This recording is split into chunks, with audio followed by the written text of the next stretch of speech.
பார்வதி வருவா நம்மளை பத்தான்னு கூப்பிடுவா. கடையில போறவங்களுக்கு நினைப்ப பாருங்க. பார்வதி வருவாளா இவனை பத்தான்னு கூப்பிடுவாளா. உலகத்துக்கே தாயாகப்பட்ட சக்தி அல்லவா. தாய் அப்படி நினைக்கலாமான்னு நினைச்சு பார்த்தானா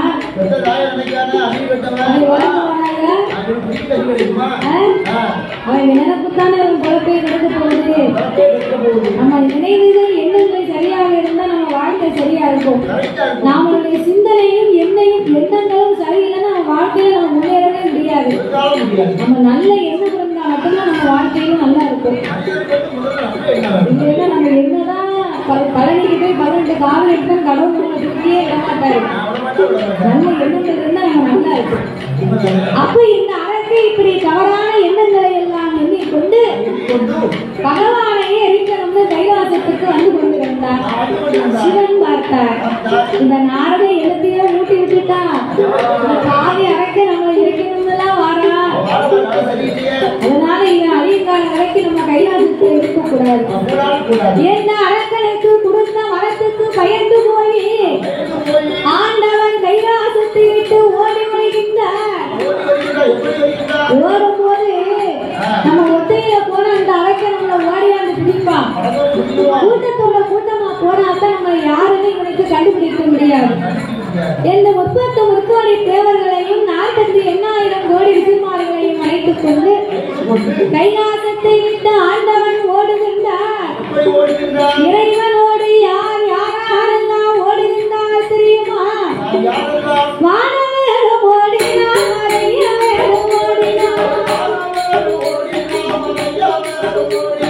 வானவேலும் ஓடினார், மறையவேலும் ஓடினார். தானவேலும் ஓடினார், தவம் முறைகள் ஓடினார். இந்திரனும் ஓடினார், சந்திரனும் ஓடினார். அங்கே சூரியனார் ஓடினார், சொர்க்கேசன் ஓடினார். அவரவர்கள் வாகனத்தில்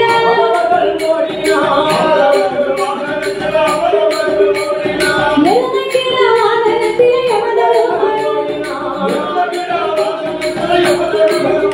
அங்கே ஆட்டுக்கிற வாகனத்தில் அக்கினி தேவன் அங்கே வெந்தனை வாகனத்தில் வருகிறார். கிரி நல்ல வாகனத்தில் மன்மதேவன் ஓடினார்.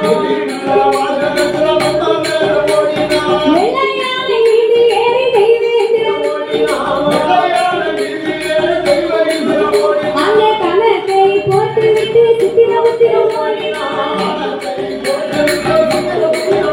அங்கே வீணையை போட்டுவிட்டு நாடகர் ஓடினார்.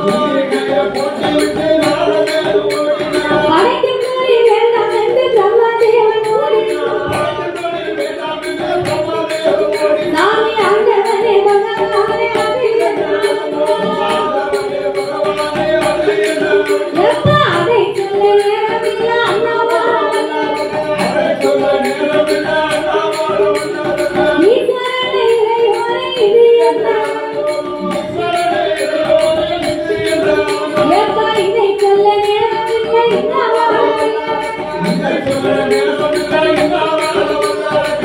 எல்லாரும் இப்படி இறைவனுக்கு பின்னால் ஓடி விளையும் போது ஆதிமூல கணபதி விநாயகர் பெருமாளால ஓட முடியல. அவருக்கு சாப்பாடு கூடி போச்சு.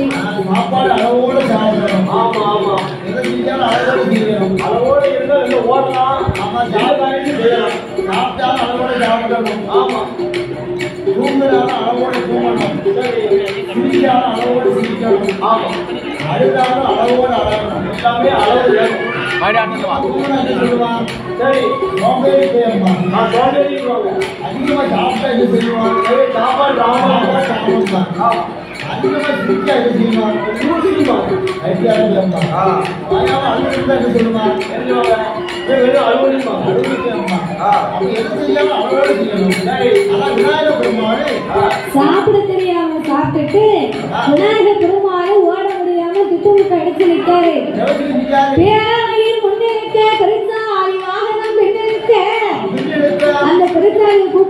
பெருசாலி வரமாட்டேங்குது. எதுக்கு? இவருக்கு விநாயகர் சதுர்த்தி அன்னைக்கு மக்கள் எல்லாம் பச்சனை பலகாரத்தை மழையா கொண்டு போய் குடிச்சாங்க. இவர் ஒட்டையிலே உட்கார்ந்து படுமாறினாரு. அந்த பெருசாலிக்கு சின்னதா ஒரு சுண்டல் கூட போடல. அப்ப இந்த பெருசாலி சும்மா விடுமா? இந்த பெருசாலி வா பெருசாலி அரக்கு முன்னால விரட்டி வாடா. நான் வரமாட்டேன். உங்களை தூக்கி நான் சிவக்க மாட்டேன். ஒரு சுண்டல் போட்டியற எனக்கு உட்கார்ந்து வாயில அள்ளி போட்டியற ஒரு அவல் பொறிவிடையாம எனக்கு போட்டியற உங்க காலம் பூரா தூக்கி சிவக்கிறத கொஞ்சமான என் வயத்தண்ணியை நினைச்சு போட்டியறா. ஆனைக்கு ஒரு காலம் வந்தா பூனைக்கு ஒரு காலம் வராமையா போயிடும். நான் உங்களை தூக்கி சிவக்க மாட்டேன். அரக்க வந்து உங்களை எடுத்துக்கிட்டு போட்டோம் அப்படின்னு சொன்ன உடனே விநாயகர் பெருமாள் பதறி போனார். அப்படி வந்து ஆண்டவனை வழிபறித்த விநாயகர் பெருமாள் அழுது உணர்ந்துகின்றார். என் அம்மையப்பா பரம்பொருளே ஒப்பில்லாமலையே மக்களையே பாரபட்சம் பார்க்கக்கூடாது அப்பா. உனக்கு பார்த்தா ஒரு காளை வாகனம், எங்க அம்மாவுக்கு சக்திக்கு ஒரு சிங்க முக வாகனம். என் தம்பிய பாருங்க எத்தனைக்கோ எனக்கு இளையவன், அவருக்கு பார்த்தா ஒரு வண்ணமயில் வாகனம். எனக்கு மட்டும் ஏனப்பா இந்த சிறிய பெருச்சாலி வாகனத்தை கொடுத்தீர்கள்? என்னால ஓட முடியல, ஒண்ணுமே செய்ய முடியலை அப்பா. எப்பா ஓடிவா பெருச்சாலி வாகனம் தான், நீ ஓடிவா எத்தனைத்தான் உன்ன மனதாரம் கேட்குதப்பா. நீ கிட்ட எத்தனைத்தான் அது எல்முருண்டை கேட்குதப்பா. எப்பா வாகனத்தை வெறிச்சா ஏறிக்க மாவுருண்டை கேட்குதா. எப்பா சீரகத்தை வெறிச்சா ஏறிக்க சீட உருண்டை கேட்குதப்பா. அறிவுகட்ட வெறிச்சா அறிவுகட்ட வெறிச்சா ஏறிட்ட அபிரசனம் கேட்குதப்பா.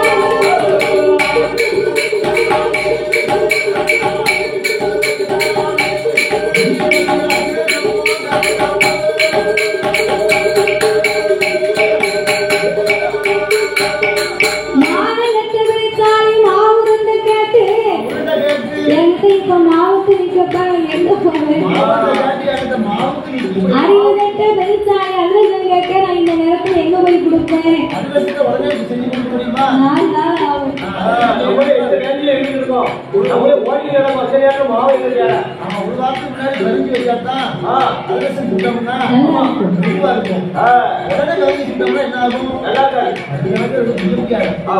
அதனால அப்பா நீங்கள் இங்கே நில்லுங்க, நானும் இங்கே நிற்கேன். அரக்க நம்ம ரெண்டு பேரும் சேர்ந்து எடுத்துட்டு போட்டோம். எதை மட்டும் விட்டுட்டு ஏன் ஓடுது? ஏன் ஆதிமூலம் நீ கவலைப்படாதப்பா. உன் மூசிக வாகனம் சிறிய வாகனம் நினைக்காத. அது பூமியை நோக்கி மூச்சு விடுமை. ஆனா பூமி இரண்டு கபாலமாக வெடிக்கும். அதிலே உன் சந்தியிலே செந்தனி அமர்ந்திருக்கலாம் என்று ஆண்டவன் வரக்குலத்து விநாயகர் பெருமாளை வழி அனுப்பி வைத்தார். இனிமே நம்ம ஓடிக்கிட்டு இருந்தா நம்ம உடம்பை இழச்சி போயிடும். அப்படி என்று சாமி 8 ஓடி 8 நாள் 8 வந்து ஓடினான். 8 ஓடி 8 நாள் 8 வந்து ஓடினான். ஓடிக்கொண்டு இருந்த மான உடலை வைத்து போகும் என்று அவர் பக்கம் வந்த தேவர்களை நந்தவன தோட்டமாக்கி தலையில் உள்ள கங்கையரை கரையில் இறக்கி வைத்து அத்தி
சிவனே இல்லை நான் இந்த உலகம் எப்படி இருக்கும்?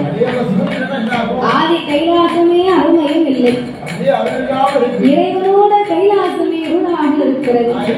பார்வதி பார்த்தான், ஆண்டவன் போய் 8 நாளாச்சு இன்னமும் கைலாசத்துக்கு திரும்பி வரலையே. ஒருவேளை அரசனால ஏதாவது அழிவு வந்திருக்குமோ என்று 14 உலகத்திலேயுமே தேடி பார்த்தாள் பார்வதி.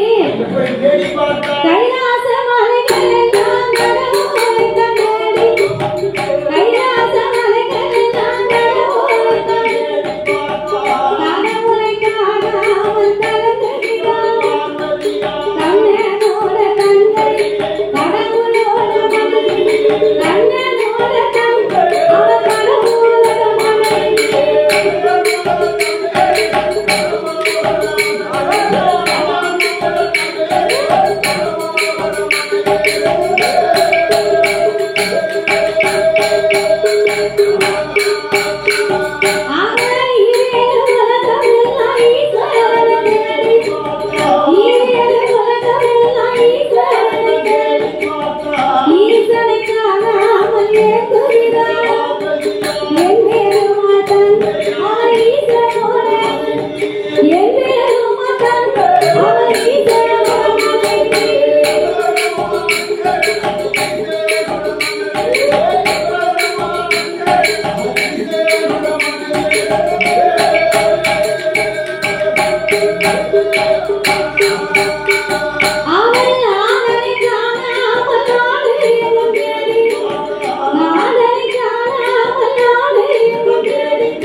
பார்வதியால் அழைக்கும் சத்தம் பரந்தாமா உனக்கு கேட்கவில்லையா?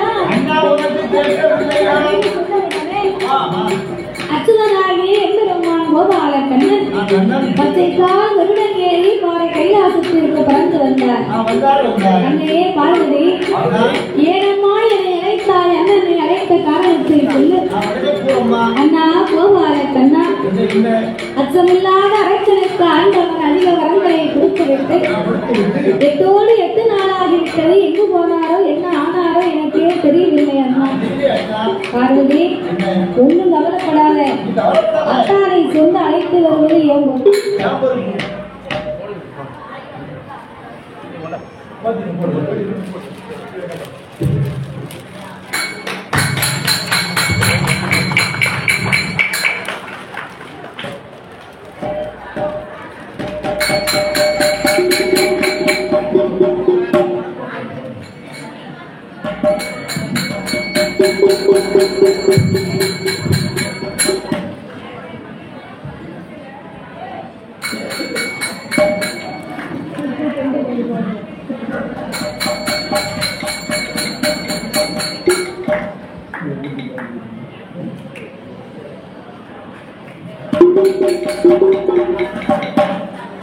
அது வேற ஒண்ணும் இல்ல, மழை வேற பெய்து ஓகேடா, வேற இந்த ஊர்ல போட்டிடுவாங்க.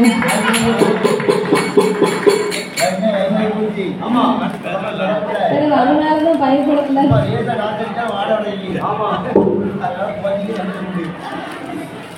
அதனால இந்த வல்லரக்கர் ஆசுதனாக பெற்றவன் ஆண்டவனை ஏதாவது அழித்து விட்டானோ என்னமோ தெரியல அண்ணா. 8 நாளைக்குள்ள என் ஆண்டவன் மட்டும் திரும்பி வரல, நான் நாக்க பிடிக்கிறேன், நன்றி வச்சு கொண்டுடுவேன். அப்படியெல்லாம் சொல்லாதம்மா, சிவன் எங்கிருந்தாலும் நான் சென்று அழைத்து வருகிறேன் தாயே அப்படின்னு பார்வதியை கைலாசத்தை அவர்களுக்கு விட்டு அச்சுதனாகவே எம்பெருமான் கோபால கண்ணன் ஆண்டவனை தேடி பார்க்க வேண்டும் என்று ஆரம்பிக்க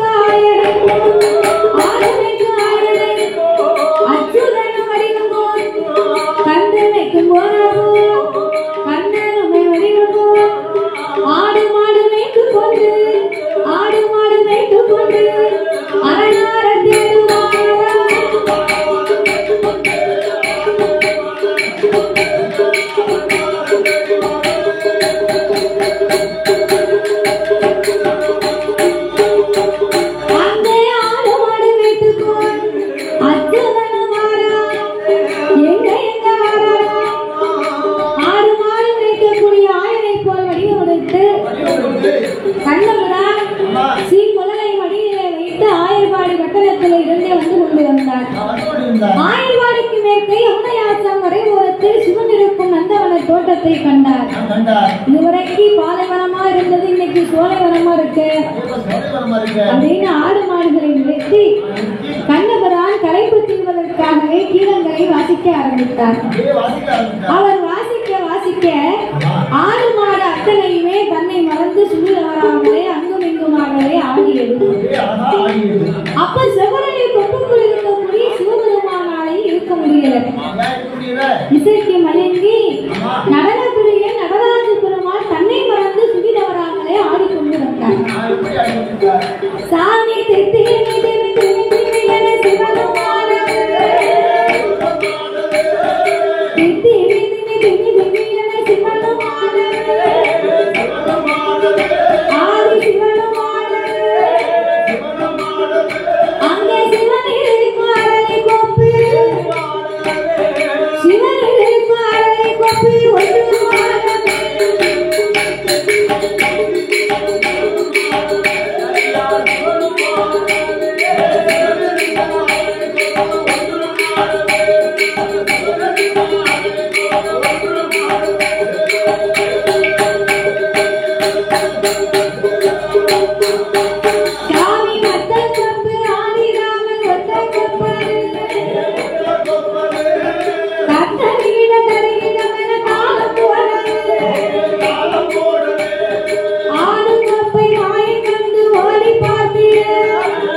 இந்த செவ்வரளி கூப்புக்கு மட்டும் என்ன வந்திருக்கு அப்படின்னு தன்னை மறந்து சுழில் வராமல் ஆடுவதை பார்த்த கண்ணே ஓடி ஓடி அங்க எங்கேயும் பார்த்தார்.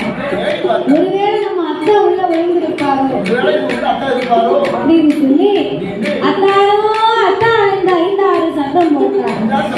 கடவுள் பார்த்தார். அரக்கனா இருந்தா நம்மள வந்து அத்தா மச்சாவும் ஒரே சொல்லி கூப்பிடுவானோ அப்படின்னு செவ்வரளி கோப்பை விலக்கி பார்த்தார். கண்ணபுரான் வெப்பலை கண்டு நம்ம மாப்பிள்ள எல்லாம் இருந்திருக்காரு அப்படின்னு கடவுள் உள்ளே ஒளிந்திருந்தார். கண்ணபுரான் சிவனை பார்த்து கேள்வி பேசினாட்டா இவர் வெளியே வருவாரு அப்படின்னு ஆண்டவனை பார்த்து அச்சுதன் கேள்வி பேசினார். அவர் செய்த லீலையை கண்ணபுரான் எடுத்து சொன்னார். கண்ணன் செய்த லீலையை கடவுள் எடுத்து சொன்னார். 2 பேரும் மாறி மாறி பேசினாங்க. சிவன் பார்த்தார், என் மாப்பிள்ள நம்ம 2 பேரும் பேசிக்கிட்டு இருந்தா நேரம் போறது தெரியாதுயா, அரக்க நம்மளை இருக்கிறது பின்னாலே விரட்டி வாரா, நீங்க தான் போய் அவனை வழி முடிக்கணும். நான் போகணுமா? நான் போனா என் ஆடு மாடெல்லாம் யாரு என்னைப்பா? நீரா ஒரு மாடு மேய்க்க கூட லாய்க்கு இல்லையே மாப்பிள்ள. உங்ககிட்ட நான் கொடுத்தேன்னு வையோ, பக்கத்துல எங்க சண்டை இருக்கோ அங்க கொண்டு விட்டுட்டு வந்துருவோம். அதுக்குதான் உங்களை நம்பி கொடுக்க கூடாது சொன்னேன். சரி பரவாயில்ல, 1001 கண்டு நிக்கி 1000 கண்டு நிக்கி நான் திரும்பி வரும்போது 1001 நிக்கணும். செவலக்கால சரியா இருக்கியா? நான் வருடத்துக்கு முன்னால அதை ஈவினிங் அதையும் பார்த்துக்கிட்டு ஆடு மாடு நினைச்சிட்டு ஓரமா நிற்கும். நான் போய் அரக்கனை வளர வச்சுக்குவாங்க. அப்படி வந்து கண்ணனை போலவே கடவுள் பகவானுக்கு செல்வங்களை கொடுத்து கண்ணபுரான் அரக்கனை வதைபிடிக்கணுமானா நாம் இந்த செல்வத்தே போகக்கூடாது என்று எம்பெருமான் கோபாலக்கண்ணன் என்ன வடிவமாகி வருகிறார் தெரியுமா? ஆனால் கெட்டவர்கள் அந்தமில்லை இன்னுமில்லை, பெண்ணால் கெட்டவர்களே பேர் உலகத்தில் அதிகம் என்று சொல்வார்கள். பெண்ணால் கெட்டவர்கள் என்றால் இந்திரன் கெட்டதும் பெண்ணாலே, சந்திரன் கெட்டதும் பெண்ணாலே, துரியோதனன் கெட்டதும் பெண்ணாலே, துரியோதனன் கெட்டதும் பெண்ணாலே, காளி கெட்டதும் பெண்ணாலே, ராவணன் கெட்டதும் பெண்ணாலே, நகுனி கெட்டதும் பெண்ணாலே, நகுனி மாமன் சகுனி கெட்டதும் பெண்ணாலே. இத்தனை பேரும் பெண்ணால கெட்டாங்கன்னா என்ன அர்த்தம்? பெண்ணை தொட்டா அவன் கெட்டான். எவன் ஒருவனும் ஒரு பெண்ணை தவறாக பயன்படுத்த வேண்டும் என்று எவன் ஒருவன் நினைக்கிறானோ அவன் கண்டிப்பாக அழிந்துதான் போவான். அதனால இந்த அரக்கனையை நாம வதைமடிக்கணுமானா பெண் சுருவம் எடுத்துதான் நம்ம போகணும். ஒரு பெண்ணால் கூடாத காரியம் வேறு உலகத்தில் எதுவும் இல்லை என்று எந்தெருமான் மோகினியானவை அடிவங்களை எடுத்து அவள் பெண்ணுக்கான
கண்ணத்தினாலே அலங்கரித்து யாரும் காணாத மோகினி பெண்ணாக வடிவம் கொண்டே வந்து கொண்டிருக்க அரக்கே அங்கிருந்து மோகினியை கண்டார். ஒரே கப்பா, இப்படி ஒரு அழகு பெண் இந்த உலகத்தில் இன்னமும் இருக்காடா அப்படின்னு மோகினி ஆன்னு பார்க்க அரக்கன் மோகினிக்கு முன்னாலே வந்து நின்று, அடியே பெண்மொழியே, யாரடி நீ எங்கிருந்து இங்க வர? முதல்ல நீ யாருன்னு சொல்லுடா. நான் பாதாள உலகத்தின் அரக்கன் பவளக்கண்ணி என்பது சொல்.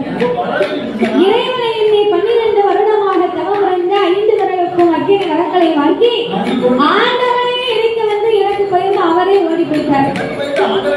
அவரை தேடி இந்த காட்டுக்குள்ள வந்து உன்னைய கண்டேன். இதான் யார் விவரம் உன் விவரத்தை சொல்லுமா. மோகினியானவள் என்ன சொல்கிறாள் தெரியுமா? அண்ணா மகரக்கா, நான் யாரு தெரியுமா? மலையாள தேசத்தில் மலையரசன் பெற்றவன் எங்கள் மோகினி. பிறந்தவா 8 பேர் பெண்ணா பிறந்து மலையாள தேசத்திலே எங்க அப்பா பேரு மலையரசன், எங்க அம்மா பேரு காஞ்சனாமாலை. காஞ்சிபுரமாலை இல்லையா, காஞ்சனாமாலை. எங்க அம்மாவுக்கு அப்பாவுக்கு நாங்க 8 பேரு. 7 பேர்களை எங்க அப்பா பெரிய தளத்திலே கைபிடித்து கொடுத்தார். ஏன் மூத்த எங்க அக்கா அண்ணா வல்லரக்கா பிள்ளை மாநகரமே சிதம்பரம் நகருக்கு சிவகாமி கொடுத்து இரண்டாவது அக்கா திருவண்ணாமலையிலே அண்ணாமலை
எனக்கு போராட்டம்.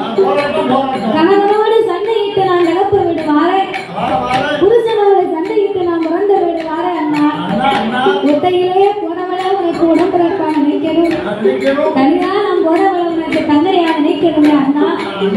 ஏ மோகினி, எப்ப பார்த்தாலும் என்ன அண்ணன் அண்ணன் ஒரு முத்தான வாய்ப்பு என்ன அத்தாவுக்கு சொல்லு. எனக்கு நித்தம் ஒரு கட்டுரைக்கு வெள்ளத்துக்கு ஒரு போகணும்னு கண்ணாடி மாளிகையில உன்னை உல்லாசமா நான் வாழ வைக்கிறேன். அப்படியா யாரக்கா? உங்களுக்கு அப்படி ஒரு நினைப்பு வேற இருக்கா? இருக்கட்டும், அதைத்தானே நான் எதிர்பார்த்தேன். நான் உனக்கு 2ஆம் தர மனைவியா வரணும்னா ஏற்கனவே மூத்தவா ஒருக்கு இருந்தாலும் நான் என்ன செய்ய? ஆட்டம்னு சொல்லு. அவனை அடி வைக்கிற கல்லை கட்டி ஆத்துல இறக்கிட்டு வர. முதல்ல வந்தவங்களுக்கு அது தெரியுமா? அது வேற ஒண்ணும் இல்ல. மூத்தவளுக்கு 6, 2வது உள்ளவளுக்கு ஊர்கிணறு. ஆனா மோதினி வந்து அரைக்கரை வடம் அடிக்கணும்னு ஆட்டம்னு சம்மதித்தா. நான் உனக்கு மனைவியாக வரவேன் என்று சொன்னா அரைக்கடலிலே முங்கி உன முங்கு போட்டு ஒன்னால வந்து முந்தை விரலை எடுத்து உன் சிறசையை 3 முறை சுத்தி உன்னாலே என்னாலே உடையவன் மீது ஆணையாக மூத்த மனைவியை பார்க்க மாட்டேன், உங்களுக்கு பேச மாட்டேன், ஒரு பெரிய அண்ணன் வாங்கி உண்ண மாட்டேன்னு சொல்லி உன் நடு தொண்டையில வைத்து சத்தியம் பண்ணி கொடுத்தா நான் உனக்கு மனைவியா வாழேன். அப்படி என்று சொல்ல அவன் பெண்ணை கண்டால் தன்னை மறந்தான், மங்கையை கண்டால் மது குடித்த வண்ணார சுரண்ட வல்லரக்கு பெண்ணென்று எண்ணினான், பெருமாளாக எண்ணவில்லை, கண்ணனாக எண்ணினான், கன்னியாக எண்ணினான், தங்கபுரானாக எண்ணவில்லை. ஆயகளை பிடித்தும் அறிவிழந்து போனான், பிராணங்களை பிடித்தும் புத்தி இருந்தான் வல்லரக்கு. அவன் பெண் மீது உள்ள மையலை கொண்டு அவன் முத்தியே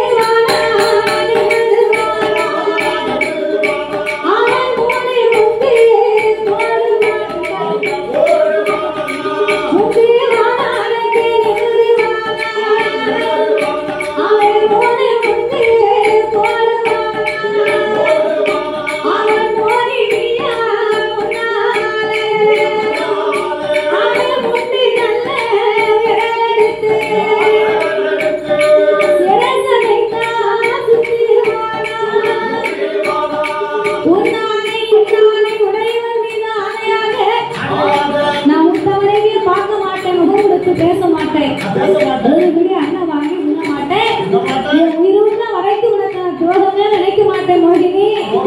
அப்படி என்று சிரசை 3 முறை சுத்தி நடு தொண்டையிலே வைத்தான் வல்லரக்க. அவன் தொண்டையிலே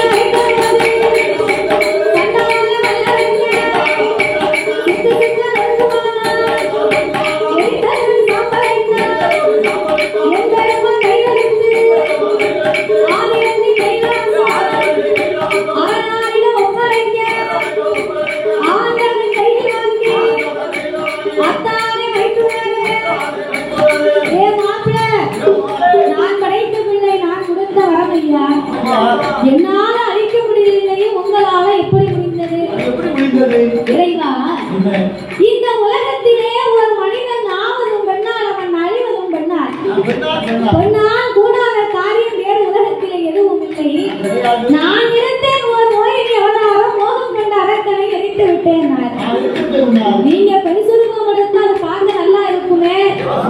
நீங்க இப்பவே முன்னால மோகினி அவதாரம் எடுத்தாக்க உங்களை நான் நம்புவேன், இல்லைன்னா உண்மை நம்ப மாட்டேன். ஆபத்திற்கு பாவம் இல்லை என்று எம்பெருமான் மோகினி அவதாரம் எடுக்க இறைவனுக்கு மோகம் தாங்காமல் மோதல் இசை ஒழுங்க அது பூமியிலே விழுந்தால் பூமி தாங்காது என்று எம்பெருமான் இருகரத்தினால் என்ன சூரியமணி விளக்கு ஒளிவு போல் 5 மைந்தர்கள் தோழில் போல் தோன்றி மேதினில் அடிக்கும் சிவனுக்கும் அறிகிறபுத்திரனாக தர்மஞான சாஸ்தாக்கள் யார் யாரெல்லாம் வந்து பிறந்தார் தெரியுமா? சாஸ்தா பிறந்தது பங்குனி மாதம் புதன்கிழமை உத்திர நட்சத்திர கண்டு பிறந்தார். அவர் பிறந்த கிழகம் என்ன தெரியுமா?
அதான் கொண்டு போடுவாங்க.